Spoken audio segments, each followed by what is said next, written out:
Dans cette nouvelle vidéo, nous verrons comment définir un nom de plage.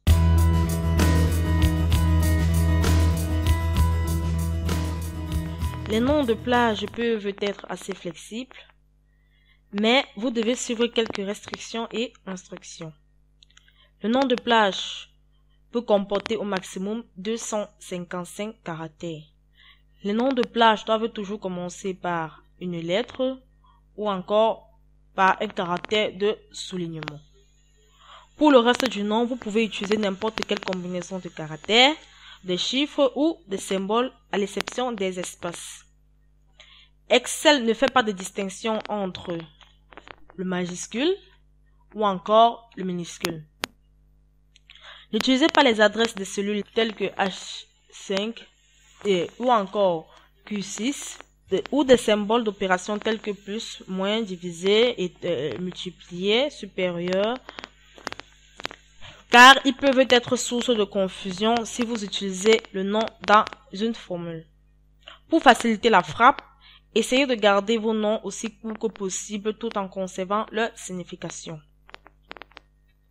N'utilisez aucun nom intégré d'Excel tel que activation automatique, base de données, désactiver les activations automatiques et tous les noms intégrés d'Excel. Alors, il existe plusieurs méthodes pour définir un nom de plage. Vous pouvez soit travailler avec la boîte de nom, cette zone de nom. La zone de nom de la barre de formule d'Excel affiche généralement uniquement l'adresse de la cellule active. Par exemple, là, nous avons activé la cellule H5 et dans la zone de nom, nous avons H5. Nous pouvons par exemple activer la cellule D7 et dans la zone de nom, nous avons la cellule D7. Cependant, la zone de nom contient également quelques fonctionnalités supplémentaires qui facilitent l'utilisation des noms de plage. Une fois que vous avez défini un nom, il apparaît dans la zone de nom chaque fois que vous avez sélectionné la zone de la plage. Alors là, lorsque je sélectionne cette plage, les zones de nom affichent salaire ou salarié tout simplement. Ici, j'active par exemple cette zone.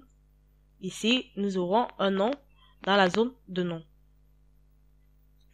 La zone de nom sert également de liste déroulante pour sélectionner rapidement une plage nommée. Alors, il suffit tout simplement de dérouler la liste et sélectionner le nom souhaité. Par exemple, total. Et Excel se déplace vers la plage et sélectionne les cellules. Alors, une caractéristique pratique de la zone de nom est qu'elle est redimensionnable. Si vous ne pouvez pas voir tous les noms actuels, vous déplacez tout simplement le curseur sur le bord droit de la zone de nom. Et lorsque vous avez ce type de flèche, alors une fois la flèche horizontale à deux têtes transformée, cliquez sur le bord et faites glisser pour redimensionner la zone de nom. Je peux le redimensionner autant de fois que je peux. Vous pouvez le constater. La zone de nom s'avère également être le moyen le plus simple de définir un nom de plage. Alors, il vous suffit tout simplement de sélectionner la plage que vous souhaitez nommer.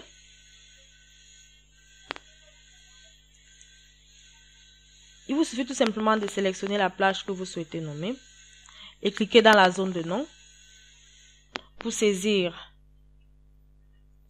un nom souhaité. Là, nous allons par exemple mettre Toto, tout simplement, parce que nous avons déjà un nom qui est total, Toto.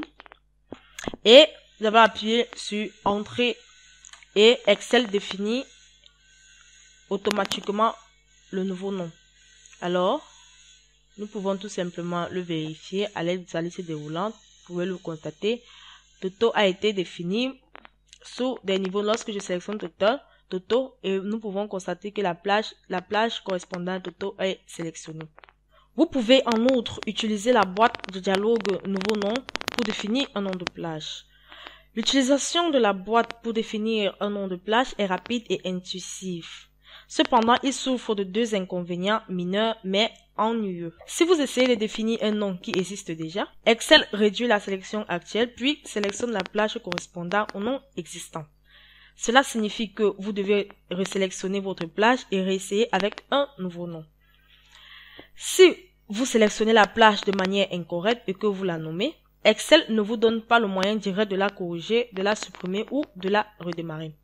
Pour résoudre ces deux problèmes, vous devez utiliser la boîte de dialogue au nouveau nom qui offre des avantages tels qu'il affiche une liste de tous les noms définis, ce qui réduit les chances d'essayer de définir un nom dupliqué.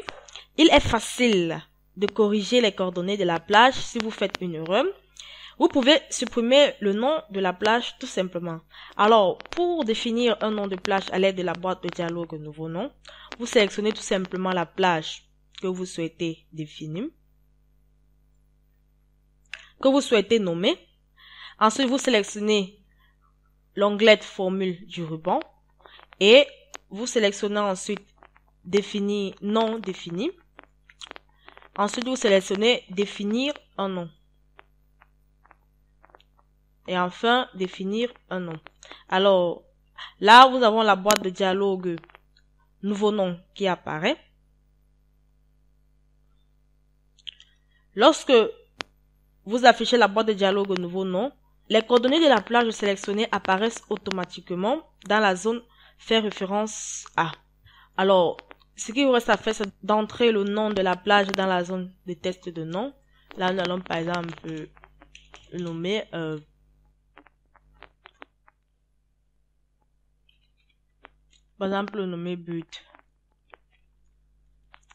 budgétisation.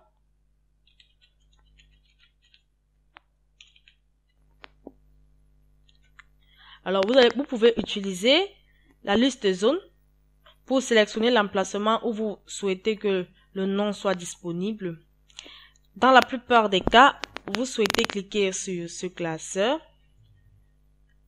Toutefois, la section modification de l'étendue pour définir des noms de niveau de plage. Alors, vous avez d'autres zones où vous pouvez définir votre nom de plage. Et vous pouvez utiliser la zone de test commentaire pour entrer une description ou d'autres notes sur le nom de la plage. Nous pouvons taper un commentaire tel que nouveau nom. Et ce commentaire ou encore ce texte apparaît lorsque vous utilisez le nom dans une formule. Si la plage affichée dans la zone fait référence est incorrecte, vous pouvez utiliser l'une des deux méthodes pour la modifier. Soit taper l'adresse directement à faire référence à.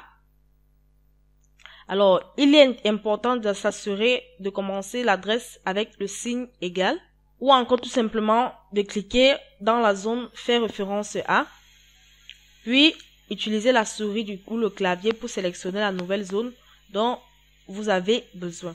Alors, lorsque vous avez terminé d'apporter toutes les informations que vous désirez à votre nouveau nom, vous cliquez tout simplement sur OK et Excel valide votre nom nouvellement attribué. Alors, Excel vous permet de définir la portée d'un nom de plage. L'étendue vous indique dans quelle mesure le nom de la plage serait reconnu dans la formule. Excel vous permet de définir la portée d'un nom de plage. L'étendue vous indique dans quelle mesure le nom de la plage serait reconnu dans la formule. Par exemple, la boîte de dialogue nouveau nom, vous sélectionnez le classeur dans la liste de zones. Si vous créez un nom directement à l'aide de la zone de nom, le nom de la plage est disponible pour toutes les feuilles d'un classeur. Cela signifie qu'une formule dans feuille 1 peut faire référence à une plage nommée dans feuille 3. Simplement en utilisant le nom directement. Vous voyez là, nous avons les différentes feuilles. Ici, nous avons le classeur présent pour le classeur présent. Nous avons les feuilles budget division 1, budget division 2, budget division 3. Alors, si je choisis carrément cette zone, cela signifie qu'une formule dans budget division 1 peut faire référence à une plage nommée dans budget division 3 et ainsi de suite. Toutefois, cela pose problème si vous devez utiliser le même nom dans différentes feuilles de calcul. Si vous devez utiliser le même nom dans les différentes feuilles, vous pouvez créer un nom dans lequel la portée est définie pour une feuille de calcul spécifique. appelé nom au niveau de la feuille. Cela signifie que le nom ne fera référence qu'à la plage de la feuille dans laquelle elle a été. Alors, en outre, vous pouvez utiliser le test de la feuille de travail pour définir des noms. Lorsque vous utilisez la boîte de dialogue au nouveau nom, Excel suggère parfois un nom pour la plage sélectionnée.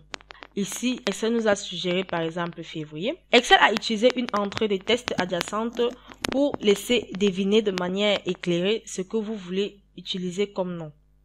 Au lieu d'attendre qu'Excel devine, vous pouvez indiquer explicitement au programme d'utiliser le test adjacent comme nom de plage. Alors pour ce faire, vous sélectionnez tout simplement une plage de celui que vous souhaitez nommer, y compris vous sélectionnez tout simplement une plage de cellules que vous souhaitez nommer, y compris les cellules de test appropriées. Le test approprié que vous souhaitez utiliser comme nom de plage. Ensuite, vous sélectionnez formule dans l'onglet et vous sélectionnez nom et puis sélectionnez définir un nom. Ensuite, vous sélectionnez depuis la sélection ou vous pouvez tout simplement l'activer en appuyant sur la touche CTRL, SHIFT et F3. Vous avez la boîte de dialogue créer des noms à partir de la sélection qui apparaît. Alors là, Excel détermine où se trouve le test du nom de la plage et coche la case appropriée. Ici, nous avons les colonnes de la gauche. Si ce n'est pas la case à cocher souhaitée, décochez la case puis sélectionnez celle qui vous convient tout simplement. Alors lorsque vous avez terminé, vous cliquez tout simplement sur OK pour valider. Lorsque vous nommez du test, vous n'êtes pas obligé de travailler uniquement avec les colonnes ou les lignes. Au lieu de cela, vous pouvez sélectionner des plages comprenant à la fois des en-têtes, de lignes et de colonnes. Et Excel se fera un plaisir de les attribuer des noms. Par exemple, lorsque nous sélectionnons tout simplement cette plage avec les données d'en-tête, des lignes et des colonnes, lorsque nous allons pour définir la sélection, vous pouvez le constater dans la boîte de dialogue créer des noms à partir de la sélection. Nous avons des noms issus de la ligne du haut et la colonne de gauche. Lorsque vous utilisez cette méthode pour créer des noms automatiquement, gardez à l'esprit qu'Excel accorde un traitement spécial à la cellule supérieure gauche de la plage sélectionnée. Plus précisément, il utilise du texte de cette cellule comme le nom de la plage contenant dans les données de la table. Vous voyez, lorsque je sélectionne carrément cette plage, Excel utilise le texte de la cellule supérieure gauche de la plage sélectionnée. Alors là, comme vous pouvez le constater, nous avons le nom qui affiche au niveau des zones de nom dépenses parce que les dépenses est du côté supérieur gauche de notre plage sélectionnée.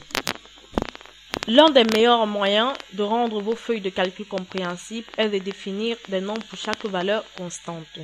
À partir des lignes et des colonnes simultanément, Excel utilise l'étiquette située dans le coin supérieur gauche comme nom de plage contenant de la table.